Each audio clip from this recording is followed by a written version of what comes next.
Welcome to Buddha's Way story title, The Power of Not Reacting. In a peaceful village nestled at the base of misty mountains, lived a quiet, humble man named Arav. Arav was neither rich nor influential, but he possessed something that even the wealthiest people in the nearby city envied: inner peace. People often wondered how Arav, who worked as a simple potter and lived in a thatched house, could smile every day, no matter the season, no matter the struggle. Every morning, he would wake before sunrise, meditate under the old neem tree beside his home, and begin shaping clay with his bare hands. His pots were not the finest, yet they held something divine within them: a stillness, a softness, a deep patience. People from neighboring towns came to buy his pottery, not for the shape, but for the energy it carried. But life, as always, was not without its storms. One summer, a young merchant named Kunal moved into the village. Kunal was ambitious and loud, a man who spoke too much and listened too little. He quickly opened a pottery shop right across from Arav's. Unlike Arav, Kunal used machines to create pots quickly and sold them at lower prices. His shop had bright colors, catchy slogans, and banners that read, "Why pay more for slow hands?" He openly mocked Arav, calling him old-fashioned and outdated.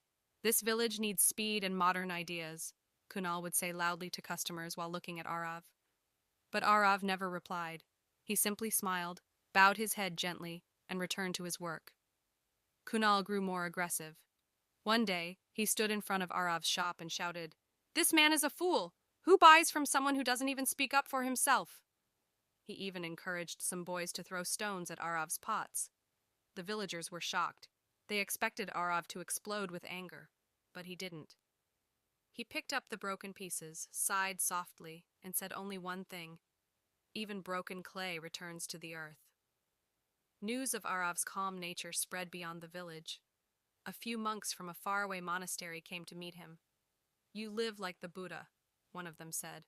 Arav shook his head and replied, "I only learned that not reacting gives more power than reacting ever could.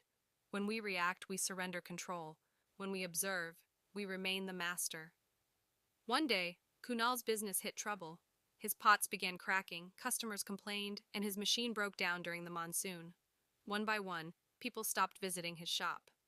In desperation, he began shouting at the villagers, accusing them of betrayal. Still, Arav said nothing. Weeks passed, and Kunal, now broken and humbled, stood outside Arav's home.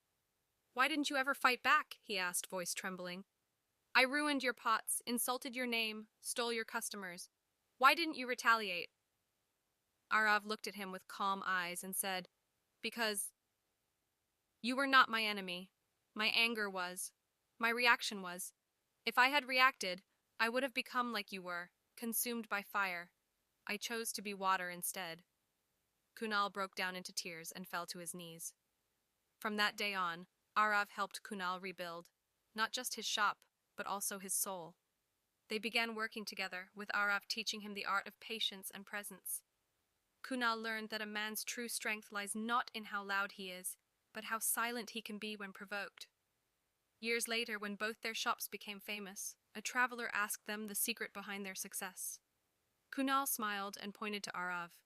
"He taught me that reaction is instinct, but stillness is choice, and choice is where true power lies."